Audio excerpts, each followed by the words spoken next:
So the Tenderness Project, I want to know, why do you think tenderness is so important?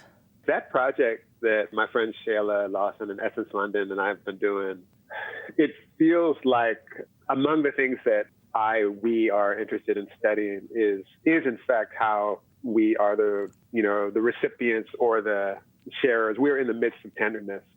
I think it can be hard to sort of like tap into that understanding, or even just sort of being like, who was tender to you today? Or like, what tenderness did you receive today? Or how are you tender today?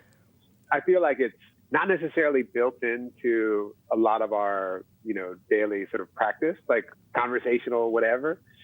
And I think we were sort of thinking actually, and I've been thinking this a lot myself, that how we witness is part of how the world gets made. So if you do have the practice of being like, how have I been the beneficiary of tenderness today?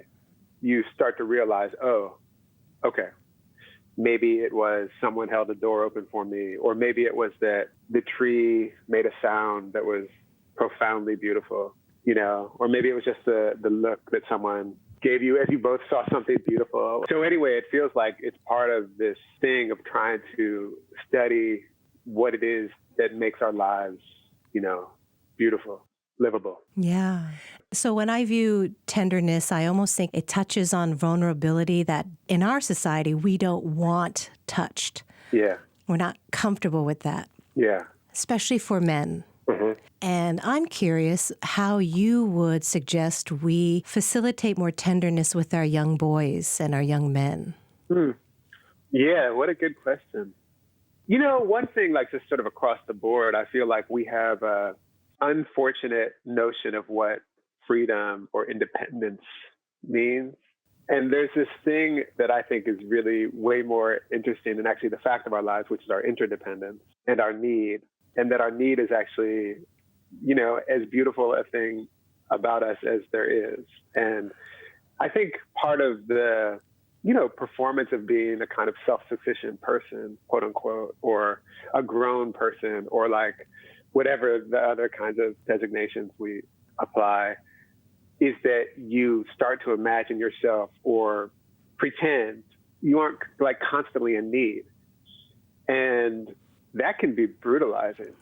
It can be brutalizing to oneself. And then the ways that I feel like we try to imagine that or impose that outside is also a kind of brutalizing, So to imagine oneself as a discrete individual, not entangled with the microbes in my stomach, not entangled with all of the things that make the air breathable, not entangled with the water, not entangled with the people, all of the creatures that we're amidst. So I feel like one thing, I feel like need, like sort of holding up our need and holding up our interdependence and holding up our entanglement.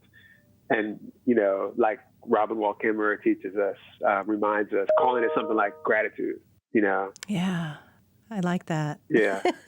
Yeah. Something like that.